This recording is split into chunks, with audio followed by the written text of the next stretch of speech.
Calum, attention's now youth-wise turned to Wednesday, don't they? And the National League Alliance Under-19s Cup quarter-final and a trip to Romford. You must be looking forward to that one. It was typical, wasn't it? It was a proper Chester draw. I mean, we watched the draw together, didn't we? Having a home tie in the last round against Gateshead was massive, and it was really special given the night and what it was and what it represented for us. But an away tie is tricky, and I don't think people realise at this level to be going down to East London for a 2 o'clock kick-off poses some real challenges. So we feel like we'll do our work. I think the bulk of the work in terms of between now and Wednesday is getting players right, getting early nights, getting people to bed and making sure that they're ready physically. But it is difficult to prepare. In terms of Romford, Romford is the Barking Abbey School, who are a well-recognised football academy, if you like, one of the first to run that sort of programme where an education set up recruit on an elite basis and compete. So we need to be at our best on Wednesday, and I'm looking forward to the challenge of making sure that the boys are ready, raring to go, because it's a quarter-final of a competition, and we'll be ready to go and try and get ourselves into the next round. And of course, it's been a fantastic week youth-wise, with last Wednesday securing the title. What a fantastic first year it's been for the Scholars. It's been what we said it would be. I think we were really clear when I moved to a full-time position 2 years ago. I think the first measurable target was, can you deliver players into the first team? And then in terms of the strategy behind it and what we'd actually try and do, we wanted to put our youth players full-time. We wanted to have a programme where we would have our under-18s players, our youth team, combining their education with full-time training. It would give us more contact time. Because it seems like everyone's doing it. It seems like everyone's gone to a football academy and it's the buzzword again, and we were really clear about how we're going to do it. I mean, there's some proposals to bring 60 players in that becomes as a moneymaker.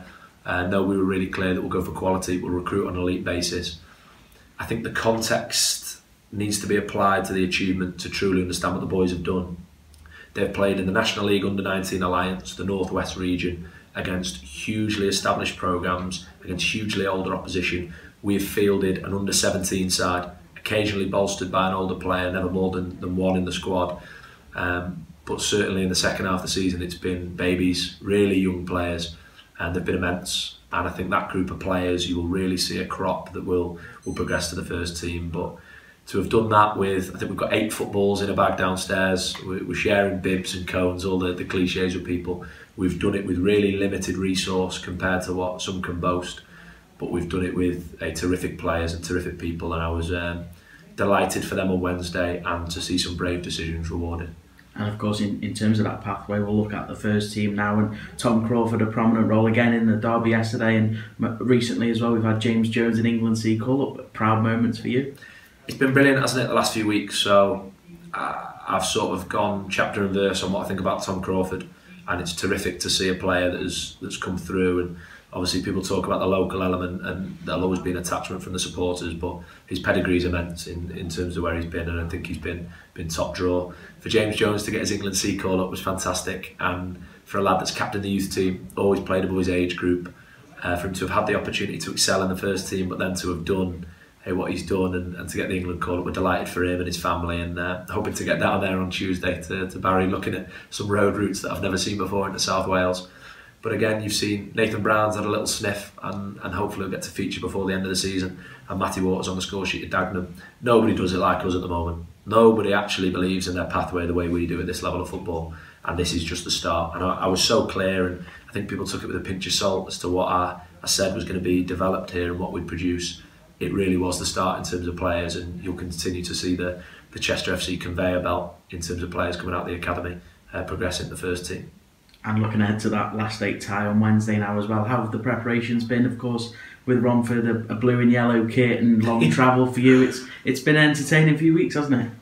Yeah, I think the nature of what we do, it's difficult here, isn't it, in terms of the challenges, and certainly the challenges that face the club at the moment. Let's not hide from that.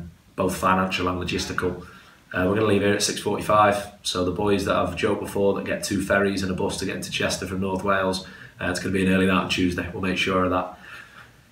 Yeah, we're really grateful for the backing that we've had. So Marion and John Needham, who are unbelievable supporters of the academy, have helped sponsor the team bus to allow us to get down there in comfort. You joke about the blue and yellow. It's typical, isn't it, to have an away tie that far away. We didn't have a kit. We actually didn't have a kit to play in. So we're really grateful to, as you can see, the sponsors at Rainbow Slush that have funded our away kit are Mike Axon and Andy Portbury, top draw in terms of supporters for us, and what they've done to step in at short notice, and actually the logistics of getting it done for us. For Jimmy Soul, who then looked after all the badging, all the printing, with his contacts, it's been unbelievable. Alan Case will support us in terms of providing a pre-match meal for the players. It epitomises what the club's about, but it's been difficult. It's been investing time in getting the logistics right away from football, so can't wait to get on the training ground for the last time tonight and refine those details. But we're so thankful for all those people that have supported us, and the exiles who are going to come and support us on Wednesday afternoon. It says what we're about, the support we get from our supporters and the football club, and hey, we're looking forward to it. And of course, another big event in the academy calendar, as is every year, comes this Saturday before the first team home game against Aldershot in the sponsored walk. You say that to me while it's torrential rain outside, so it would be typical, wouldn't it? It'd be our luck. It's big for us. You've seen news elsewhere in terms of clubs that will restructure in terms of youth development and the costs that are associated with running a youth department.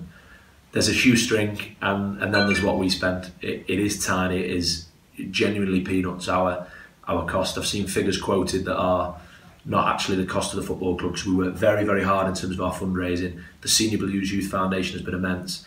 The backing from Swettenham Chemists that allows us to do what we do.